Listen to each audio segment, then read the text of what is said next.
আসসালামু আলাইকুম ওয়া রাহমাতুল্লাহ। সুধী দর্শক, দেশের প্রধান প্রধান জাতীয় দৈনিক পত্রিকার শিরোনামে স্থান করে নেওয়া গুরুত্বপূর্ণ খবরগুলো নিয়ে হাজির হলাম আপনাদের সামনে। আশা করি সাথেই থাকবেন।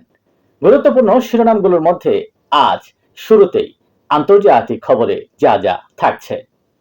শুরুতেই ইরান, ইসরায়েল ও যুক্তরাষ্ট্রের যুদ্ধের খবর। যুদ্ধ ছড়িয়েছে ভারত মহাসাগরে। ইসরায়েলে সমন্বিত হামলা ইরান ও হিজবুল্লাহর। শ্রীলঙ্কা উপকূলে ইরানি জাহাজে মার্কিন হামলায় নিহত 87। যুদ্ধের তীব্রতা ক্ষয়ক্ষতি বাড়াচ্ছে।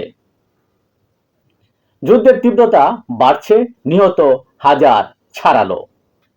ইরানি যুদ্ধজাহাজে হামলা, মার্কিন সাবমেরিনে নিহত 87। ওয়াশিংটন পোস্টের প্রতিবেদন। ফুরিয়ে আসছে যুক্তরাষ্ট্রের প্রতিরক্ষা, হিসাব করে করতে হবে ব্যবহার। ইরানের সামনে আর কোনো পথ খোলা ছিল না। প্রতিবেশী দেশে হামলা প্রসঙ্গে পেজেশকিয়ান একথা বলেন। যুদ্ধের রসদ নয়, আক্রান্ত হিসেবে সমর্থন চাই। ঢাকার ইরানি রাষ্ট্রদূত এ আহ্বান জানান। মিডল ইস্ট আয়ের প্রতিবেদন। কৌশল বদলের মুখে যুক্তরাষ্ট্র ও ইসরায়েল। ব্যয় চাপিয়ে দেওয়ার খেলায় ইরান। ইরানে হামলায় যুক্তরাষ্ট্রকে ঘাঁটি দিচ্ছে না ভারত। ইরানের হামলায় 200 কোটি ডলারের মার্কিন সামরিক সরঞ্জাম ধ্বংস। ইরান হরমুজ প্রণালী বন্ধ করায় বিশ্বে কি প্রভাব পড়বে, এই নিয়ে চলছে চুলচেরা বিশ্লেষণ ও হিসাব নিকাশ। মাদুরোর পর খামেনি, মিত্রদের পতনেও নীরব কেন চীন, এই নিয়েও চলছে ব্যাপক আলোচনা এবং নানা কৌশলগত বিশ্লেষণ। ভূরাজনীতির খেলায় চীনের এই নীরবতায় অনেকেই অবাক হয়েছেন। কানাডার প্রধানমন্ত্রী বলেছেন বিশ্ব ব্যবস্থা ভেঙে পড়েছে।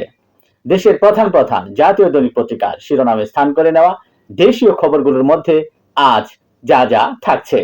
চিকিৎসা সেবা নিশ্চিতে ই হেলথ কার্ড চালুর নির্দেশনা প্রধানমন্ত্রীর। বৃক্ষরোপণ কর্মসূচি জোরদার নির্দেশনা। সরকারি কর্মচারীদের অফিসে এসে 40 মিনিট বাধ্যতামূলক অবস্থানের নির্দেশ দেন প্রধানমন্ত্রী তারেক রহমান।